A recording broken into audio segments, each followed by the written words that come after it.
This is the hallmark of the good leader, of the good project manager that says, got it, that's the way it's supposed to be done, but we're in a crisis deadline or whatever the case may be, and this is how we need to do it now. Welcome to Manage This, the podcast by project managers for project managers. I am Wendy Grounds, and with me is Bill Yates. Hi Wendy. Hi, Bill. Today we're talking about what will we do in a time of crisis. We have Matt Harper with us. He is on Skype from Denver, Colorado. Yeah, Matt has had a 20-year career with the U.S. Navy. We'll get more into that. Specifically, though, he had a unique experience that I'm looking forward to discussing with him and sharing with our audience. Matt is going to tell us about his experience on the USS Cole after a terrorist attack in Aden, Yemen, which happened in October 2000. He was decorated for his leadership after this attack, and he's applied that to coaching lessons in crisis leadership. And so I think he's got a lot of good stuff he's going to bring to us today. Yeah, Matt, we so appreciate your time. Welcome to Manage This. Well, thanks. Thanks for having me. Looking forward to it. Anytime we can bring somebody into a conversation that has the knowledge, the training, and the experience that you do, we know our project manager listeners are going to appreciate it and learn from it. Wendy and I were talking. We feel like the best way to tackle this topic is just start from the beginning. Give us a sense for what happened with the USS Cole and what your role was, or what part you played in that. Sure. Well, thanks again for having me. I would like to kind of start out having a 20-year military background. I'm sure a lot of the people listening to the podcast will have military backgrounds. Right. But for the most people who do not, I would like to say that anybody who spends time in the military, what we do on a daily basis is really project management. That's true. It's something that we, I think, don't do a very good job. We, people in the military or prior military personnel, we don't do a very good job really making it clear that that's really what we do. Probably 90% of our day is really different types of projects that all interrelate to each other. They're all underfunded. They're all under-resourced. Yes. And that's what we do on a daily basis. So about my experience, I originally grew up in San Francisco. I always knew I kind of wanted to be in the Navy. So I went to ROTC up in New England at Boston University. So I commissioned as an ensign in the U.S. Navy in 1996. I commissioned as a ship guy, so it meant I spent most of my time on ships. So again, kind of the military, big organization that people may or may not be familiar about. If you say you're in the Navy, that's kind of like saying you work at GE. You could Right. you could be a line worker who's doing the same job over and over again, or you could be the CEO, and there's a whole range in between. So my time in the Navy, I spent most of that time on ships. And then when I wasn't on a ship, I was at a staff or at a desk job in a cubicle kind of doing paperwork, for lack of a better word. So I joined the Navy in 1996. And then in 2000, I was on my second ship, USS Cole. So I was a young lieutenant at the time. So a young lieutenant being I had about 5 years in the Navy in October of 2000. So at the time, I was the assistant operations officer. As a young lieutenant, I had a more senior lieutenant who was my immediate superior. And then it was the captain and then the XO of the ship. So I was kind of senior middle management, how's that, for my time on that ship. So we had been on deployment, so that meant we notionally had left Norfolk, Virginia for a 6-month deployment. So we left at the end of the summer of 2000. We spent the first half of our deployment in the Mediterranean. So back in 2000, after the Civil War or the break of Yugoslavia, the U.S. military was helping NATO in resolving the separated conflicts in the former Yugoslavia. At that time, the semi-autonomous independent country of Kosovo was having their conflict, and so NATO was providing a no-fly zone. So this just a kind of background for what we were doing, what I was doing on the ship. Right. And so the ship, the USS Cole, basically we were tracking every aircraft that flew over Kosovo and were enforcing a no-fly zone. So as a young lieutenant, I was sending out messages and I was tracking all the airplanes that flew over Kosovo in the Mediterranean. So we left there in October and we did a high speed for us, which was 28 knots, which is about 35 miles per hour. So for a ship, that is fast. We did a high speed run to go from the Mediterranean to the Persian Gulf, to the Arabian Gulf. And the reason I say we did a high speed run is because the type of ship we were at had gas turbine engines, which is basically a jet engine that they put on a ship. And when we go really fast, we use up fuel. We use up fuel quite a bit. So what would happen normally is ships would go through the Suez Canal. So this is prior to 9/11. So this was relatively routine. So we would pull into the port of Yemen, and then we would refuel. Nobody would leave the ship. We would just get more fuel, and then we would shoot off back and head into the Arabian Gulf. So again, at the time, we were probably the 12th ship to pull into Aden, Yemen. Now, in 2020, no ship ever would pull into Aden, Yemen, because Aden, Yemen is really a war zone, and it has been a war zone for quite a while. Yeah. Back in 2000, it was deemed peaceful enough for us to go into. So we pulled into Aden, Yemen on the morning of October 12th. In my job as the assistant operations officer, I had actually sent out the messages requesting fuel. So when I put out one of those messages, that unclassified the port visit.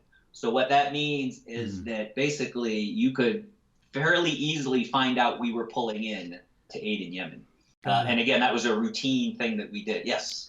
For those who are geographically challenged and maybe not have a map in front of them, so you're just a bit south of Saudi Arabia. Correct. So you're below Saudi. You're a bit to the west of Africa, the continent. So give everybody kind of draw a audio picture. So if you start in the eastern end of the Mediterranean, so the eastern end of the Mediterranean, of course, is Israel, and then south of Israel eventually is Egypt. Right. So then there's the Suez Canal. So really on the eastern edge of the Mediterranean, the Suez Canal, and that will go into the Red Sea, which is going to be on the western side of Saudi Arabia. So you are correct. You go down through the Suez Canal, you go through the Red Sea.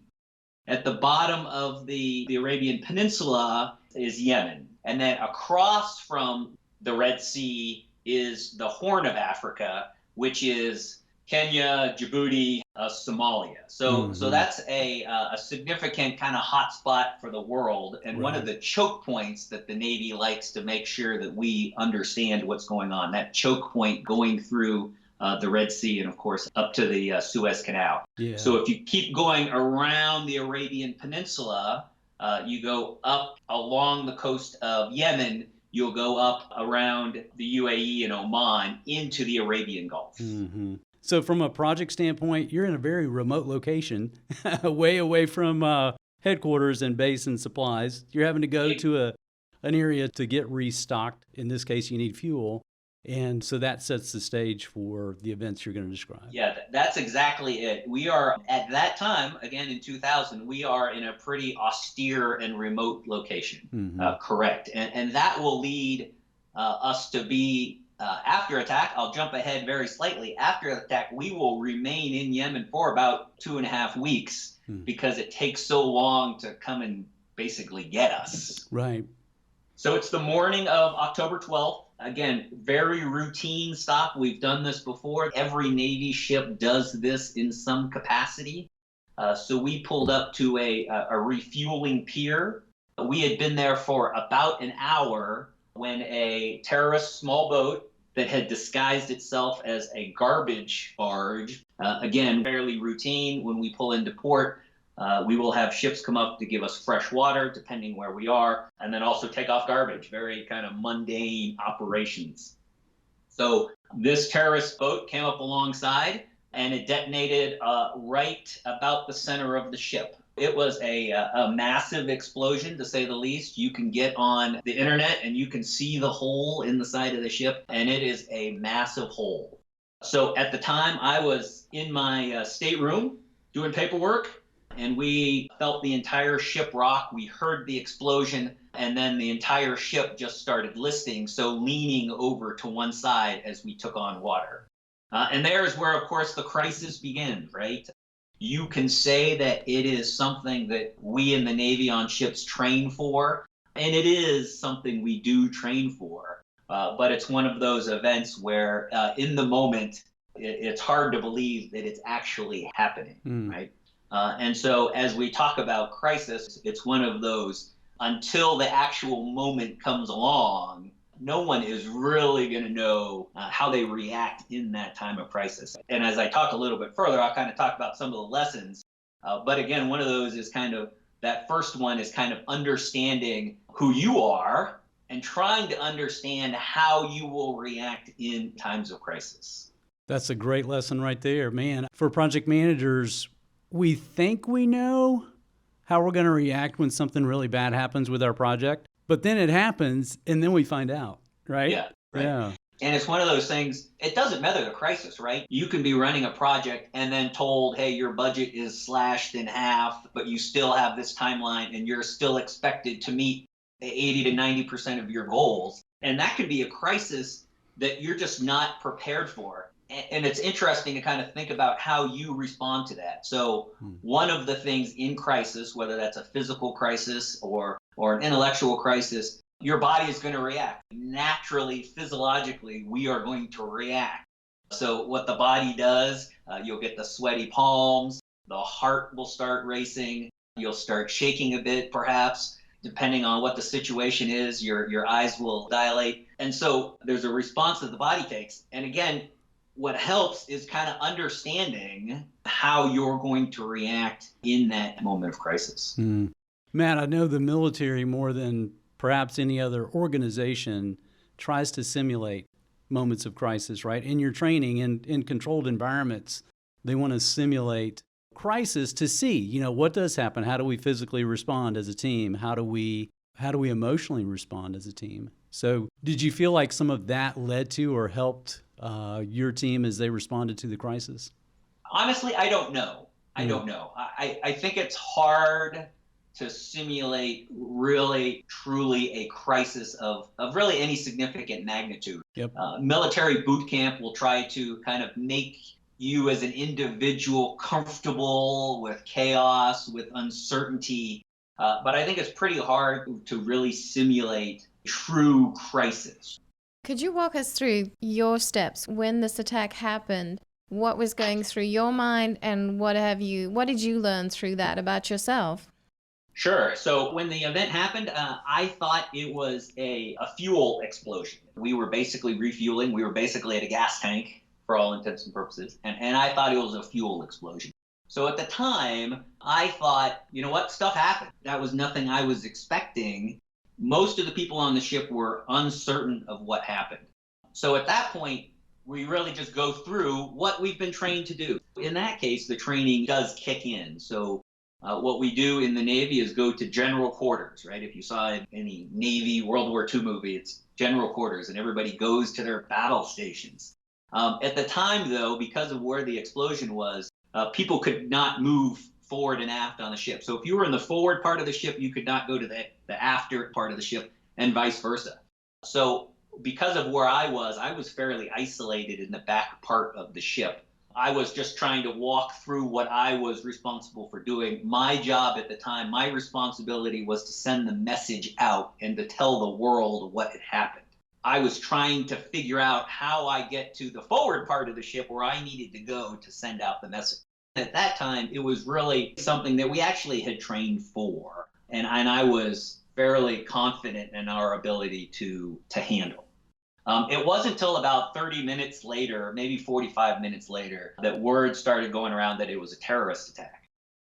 And once it became a terrorist attack, it was completely different in that there were people out there trying to do harm to the ship, and there may have been more. So that really kind of stepped up our response, that heightened our anxiousness, our alert level that there may be continuing attacks. There were people that I saw who reacted well, of course, and then, of course, people who didn't react well, right?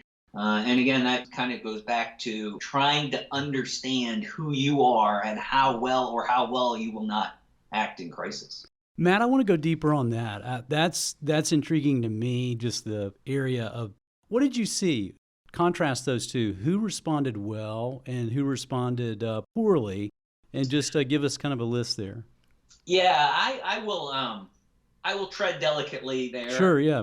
So, in general, there were people who had responsibilities who gave up very quickly on trying to execute those responsibilities. That's what I will say. One example that very much comes to mind is one of the things I did.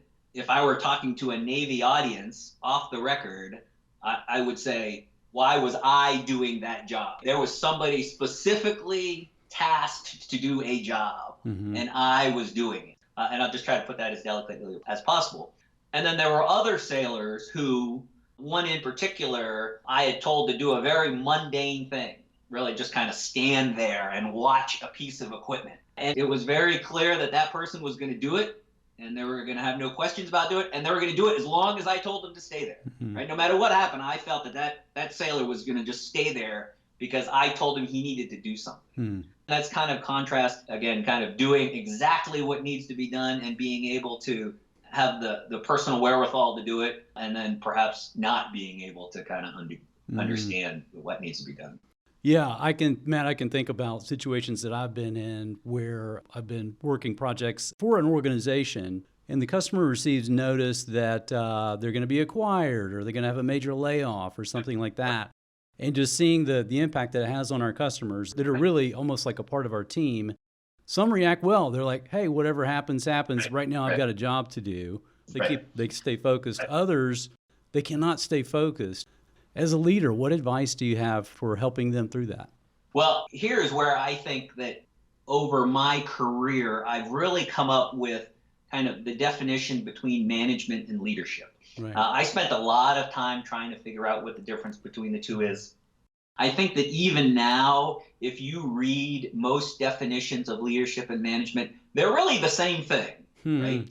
When people talk about good leadership, I would argue, okay, a manager will exhibit those traits. And so it doesn't make them mutually exclusive. It just makes usually a leader being the good one and the manager being kind of a pejorative term. And I think for you guys as project managers, that should probably raise some angst that a manager is what you don't want to be and the leader is what everybody wants to be. True. So I've always felt most definitions really just don't clarify what the difference is. And so in grad school, I took a couple of classes with a great professor who really defined for me and gave me a great definition of leadership and management. And that being, here it comes, management being able to do the technical work. And the technical work being work that the organization and the people really already have the tools, they already have the playbook, they already have the instruction to do. So most of what we do, most of what I would argue project managers do, and I will 100% certainly tell you 90% of what we do in the military is management. It is what we know how to do. We know how to manage a ship. And that's not bad or good. That is, the people in the organization have the skills, they have the knowledge, they have the experience to execute. And managing that execution is something that we need to do every day, and that's what we do every day. Leadership, on the other hand, is where we have to adapt to a problem or a situation or a crisis that we don't necessarily have the tools, that there isn't a book to go to and say, okay, this is how we manage this crisis. Leadership is how we adapt ourselves and our people to really solve the problem or to make ourselves better. And so, one example is to fire somebody. There is a very clear way in management philosophy of how you fire somebody. We do it all the time. But the leadership side of that is how do you fire somebody and still make it so they feel worthwhile, right? So they still feel important. So if they remain in the organization in a different job, which we do in the military quite a bit, how do they still contribute? That is hard, and people may or may not have the tools to lead people through that event. So how we help people through a crisis or a situation that they may not be ready for. The attack on the Cole was very much a crisis in which we had to kind of adapt to the situation and how we interact with people, how we saved the ship. That was something we had to adapt to very much in the moment. And so as we come back to your questions, when you're talking about people, who may freeze up or who may not react how you want them in a time of crisis. The job as the leader is to figure out how you give that person the tools, how you help them manage, and I hate using that word, but how you help them get through that event so that they can be either successful or to make it through or to meet some type of goal. Can you lead us through that? You mentioned there were 5 leadership lessons through a crisis like this. Could we touch on that? Sure. In crisis, it may seem obvious. I would think, and I would hope most people would say, yeah, you lead in crisis. When I give my presentation with a slideshow, one of the first things I throw up is a picture of 3 people who didn't lead in crisis. 2 were captains of ships who were the first people off the ship when the ship was going down. And the other was one of the security guards down at Parkland, Florida, during the shooting down in Parkland, Florida, who basically stayed outside the whole time.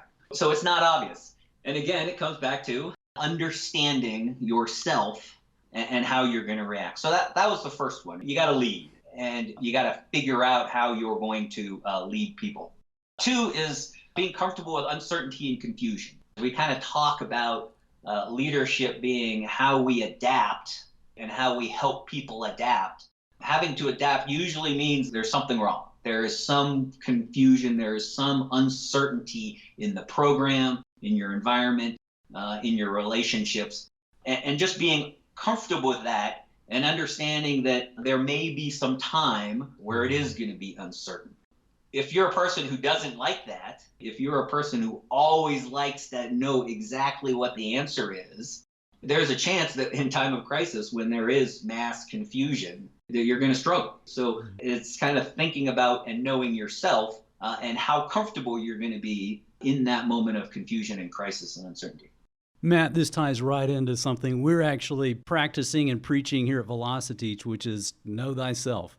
With healthy teams, we know how we're wired, not just individually, but each team member. And then we're able to kind of come alongside each other when we do have a crisis moment and go, hey guys, I'm wired this way. So you can imagine, actually you can read it in the profile. You know how I'm feeling right now. So help me out here, right?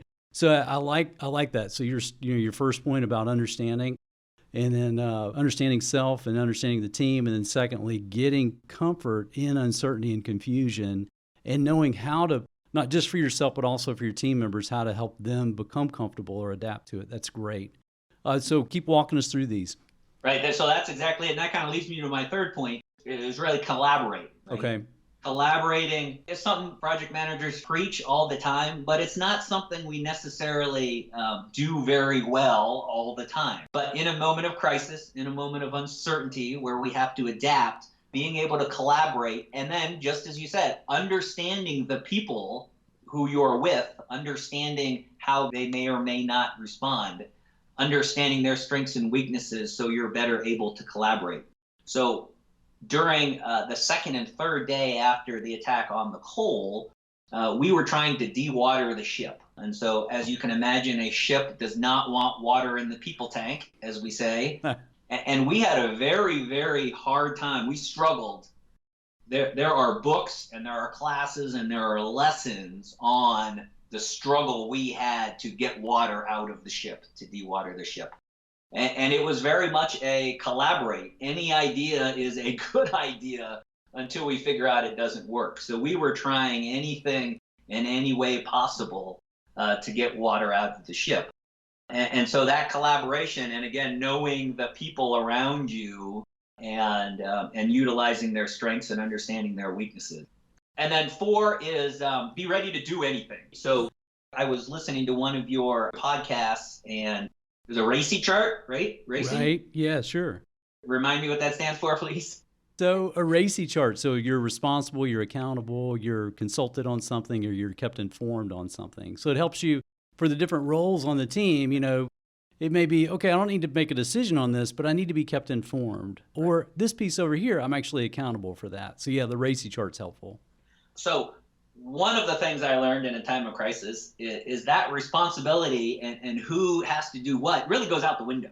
And what is the best, I guess what's the tidbit for your listeners is, in a leadership role, When it comes in times of crisis, or maybe the deadline, right? Let's call it the deadline.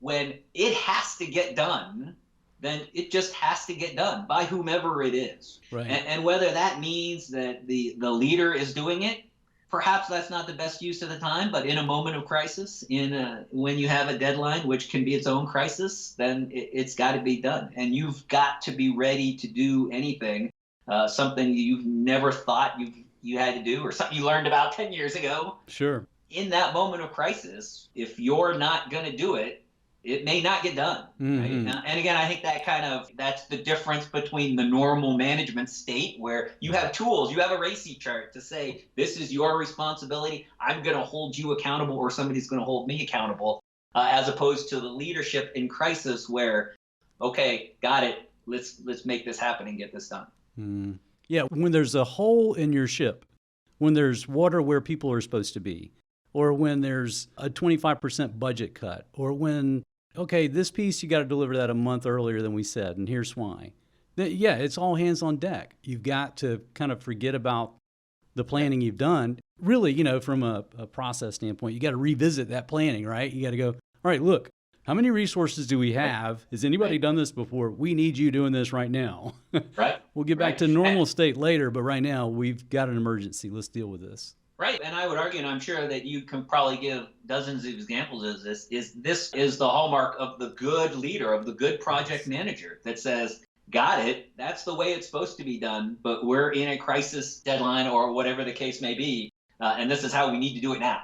Mm-hmm. Good. Right.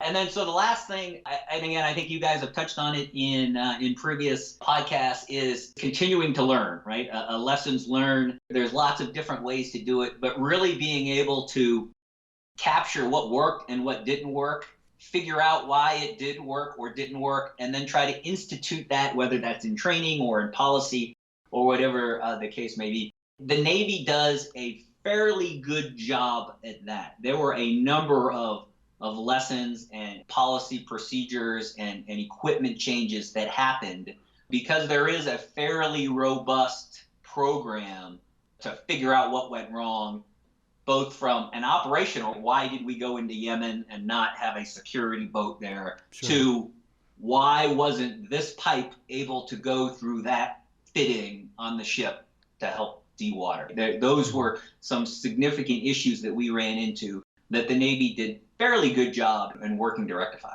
Matt, as a leader, and it seems like you've taken on, in this disaster, you took on a lot of roles that you normally wouldn't have done. This isn't something that, okay, we fixed it and we're good to go the next day. This was ongoing. I think you said It was about 2 weeks. A little over 2 weeks. Over 2 weeks. And, there's a hole in the boat. There's people injured. Nobody goes to sleep because there's so much going on. How do you sustain yourself? How do you keep motivated and keep your team going through something like that? That's a good question. And I would say, as you kind of raise that question, I don't know if I've done a good kind of my lessons learned on that, to be honest. I think that there were some people, probably myself included, that it just came naturally to. I was single at the time, and I think that makes a difference, right? The reality of it is I didn't necessarily have a family. I was mom and dad, of course, but I didn't have an immediate family back home that I was necessarily trying to contact. I was young. I was 25, young and maybe a little dumb here and there. So it was just one of those things I just did. That was what had to happen. There were, again, in the after action, there were people who struggled with that. If anything, what I would say is there were probably things that I did during the event in which I look back and I think that was probably not the right thing to say. That was not the support up or down, right? I mean, there's support to the people who work for you, but there's support for the people you work for. So that's kind of loyalty down, but loyalty up.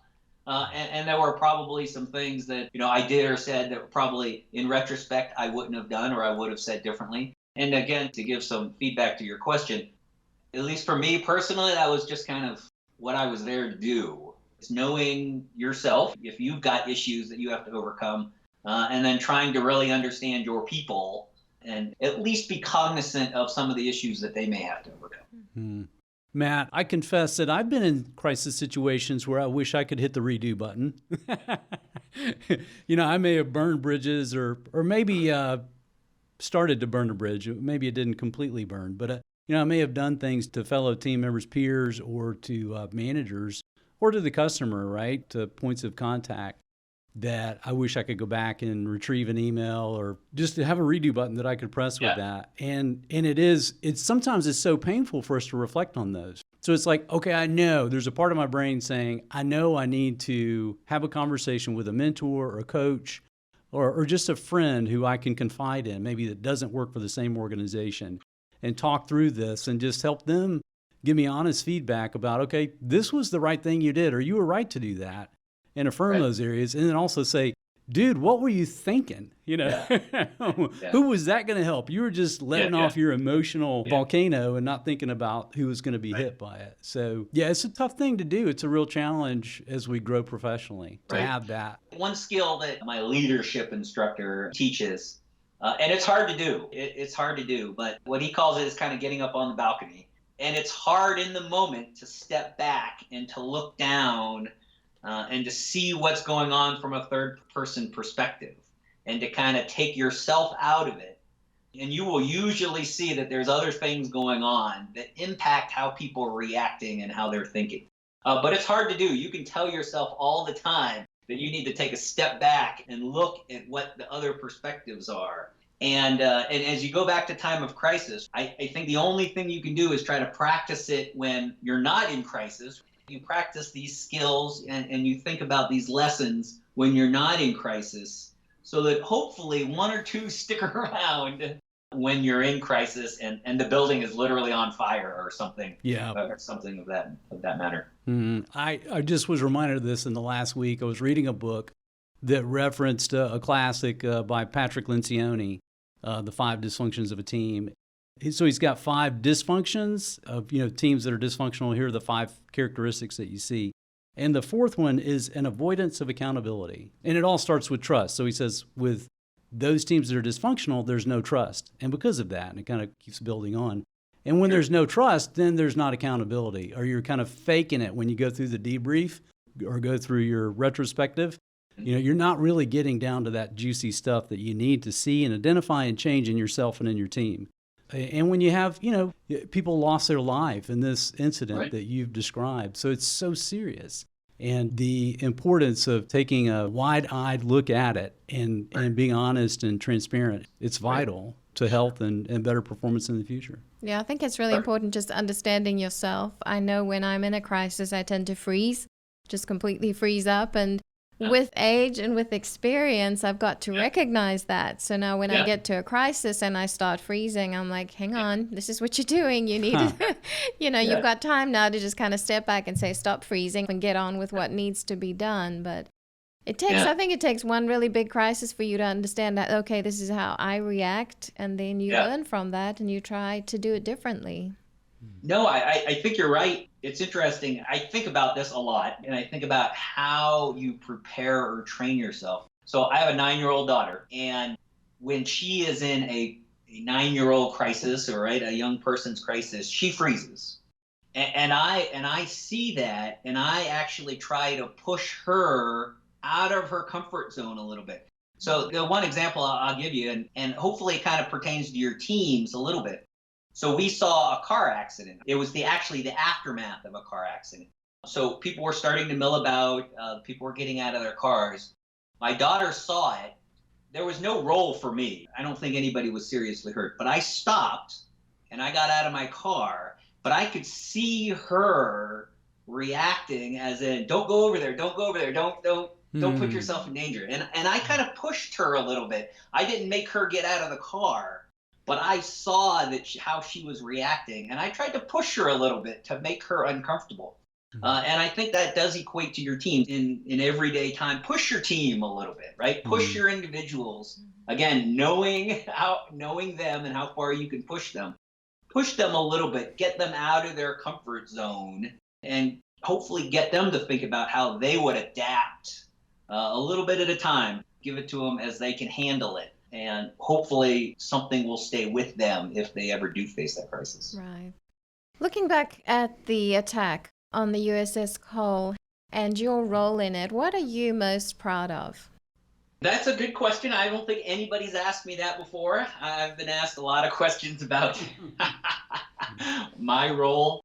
I am most proud of the work we did. We solved the problem. So when I give this talk in front of a military or Navy audience, I have these slides that I will throw up that will actually walk through the entire problem of how you get water out of the ship. We thought of a lot of different things. We collaborated a lot. We tried a bunch of things that didn't work, but we ended up doing some pretty creative things. And I will be very proud of that. The one, just to give you an example, I guess the one thing that was probably the most creative that they still kind of teach is to get water out of the bottom of the ship, you have to go against gravity, right? So the water was below where the ocean water line was. So you have to pump water up and out. And we didn't have any power. We struggled for a long time to do that. We ended up cutting a hole in the side of the ship. So instead of going 20 feet up and over outside the ship, we went right out through a hole we cut in the side of the ship. It was what we should have done 24 hours prior. It took us a little while to think of it and then get permission from the captain to do it. But yeah, but that was fun asking him, hey, we want to cut another hole in the ship. Are you cool with that? Yeah. That's counterintuitive. Yep. Matt, thank you so much for sharing these insights. I know that project managers, as they listen, will think about how they can better prepare for crisis moments in their projects, both personally as leaders and to help their team prepare better. It's so helpful to talk with someone like you who has been through training and preparation for a crisis, and then just seeing, okay, hey, the playbook has to change when the crisis happens. You got to reevaluate it, and then you're going to make your changes and go. So, even your point about the RACI chart and throwing it out the window, that's so powerful to know, just for the team members to know that, hey, this is our plan, but I guarantee you, team members, we're going to have to change this plan when the crisis happens. But we're all in this together. We're all going to collaborate and come up with a solution. We're going to cut another hole in the boat. Yep. And we're going to do this. Yeah. No, that's exactly it. You hit it right on the head. And hopefully I can provide some perspective or some thoughts, if nothing else, to think about it. Hey, remember what that guy said? Yeah. Matt, how can our listeners get in touch with you if they want to talk a little bit more or hear more about your story or just get some advice? I'm happy to talk to anybody who reaches out, so I can be reached probably the best way through LinkedIn. It's Matthew M. Harper. There'll be a lot of Matthew Harpers in LinkedIn, but Matthew M. Harper. I also have a Facebook page for my consulting. I have a small part-time consulting speaking company called Forged Analytics. That's as a website domain and on Facebook. And we just thank you so much for your time and just being our guest today. We really appreciate you. Well, thanks again for having me. It was great. And again, hopefully I can provide a couple tidbits of good information. So thanks again. So a special word to our listeners now. There's a double benefit from listening to these podcasts. You have also just earned some PDUs, Professional Development Units, toward your recertifications. To claim them, go to velociteach.com, choose Manage This Podcast at the top of the page, and click the button that says Claim PDUs and click through those steps. Also, if you like what you hear, please leave us a review wherever you listen to our podcasts, or you can leave a comment on our website. If you have any questions for me, please email me at manage_this@velociteach.com. Until next time, keep calm and manage this.